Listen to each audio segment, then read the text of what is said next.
Since Oculus Rift re-energized the virtual reality movement back in 2012, bang, there's been an explosion in VR systems, with Sony, HTC and Samsung all releasing their own versions.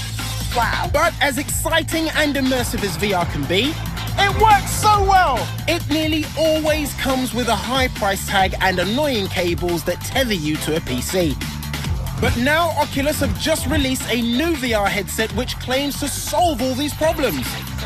So, could this be the moment the promise of mainstream virtual reality becomes, well, real? I've genuinely just got goosebumps. You know, the Oculus is my favourite mind-blowing tech story. Tell me it again, I just love hearing it. It began life as a Kickstarter. 2 years later was sold for $2 billion to Facebook. $2 billion?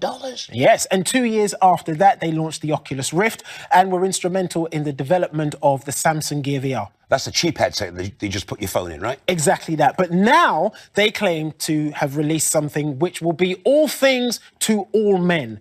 A mid-range, affordable, easy to use, full VR experience. Sounds too good to be true. Tell me more. OK, this is the Oculus GO, which will come in at £199 for the 32-gig model. Should we take a look? Why is everyone getting so excited about They're it? getting excited, Craig, because look! No wires or cables to get caught up in. It is one standalone unit. So where'd you get the content from, then? From an app called MelodyVR, which is available in Oculus's App Store. It's like they've kind of built a smartphone in. Yeah, sort of, albeit a 2-year-old one. The processor they're using is the Snapdragon 821. There's the control. Also in the box, while you get that sorted out, is an eyeglass spacer, the USB cable. Oh, a little cloth there to keep your screen smudge-free. Instruction booklet.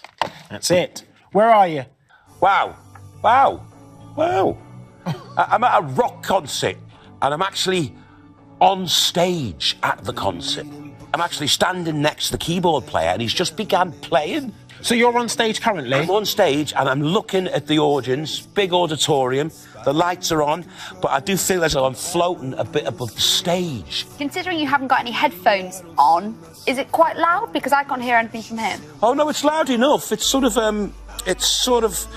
mean, you can hear it, but if you were at a gig, you'd like it to be a lot louder so you could feel it, you know, so you could feel the sound of the band. Well, what Oculus have done, which is quite cool, actually, is they've built the speaker into this handle here, which directs the sound into your ears very well and not so much spill to others around you. But if you want the fully immersive sonic experience, you can just plug your headphones in.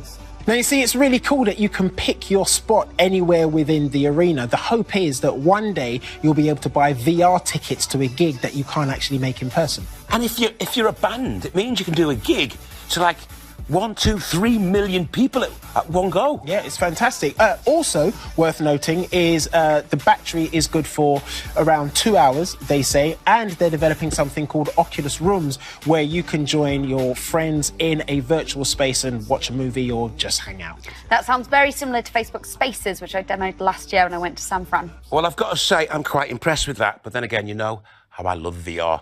And I've got to say, this is the least sweaty VR headset I've ever used. Anyone want to go? No, you're right. Later on. Please yourself. Still to come.